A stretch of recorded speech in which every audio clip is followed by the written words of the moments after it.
How to log out of Lost Light. Hi everyone, welcome back to another video from Crazy Gamer. Today in this video we will be learning how you can easily log out of the Lost Light game on your tablet or your mobile devices. First things first, open your Lost Light game on your device and make sure you're inside the lobby page. From the lobby page, go to the bottom left corner and tap on the gear icon. This will open the settings menu where you need to click switch account at the bottom right. In the pop-up that appears on the screen, click on the logout button and in the pop-up click on confirm.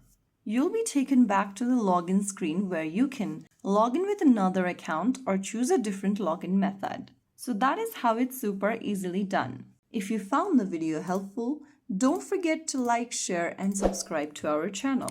I will be back again in the next video. Thank you for watching.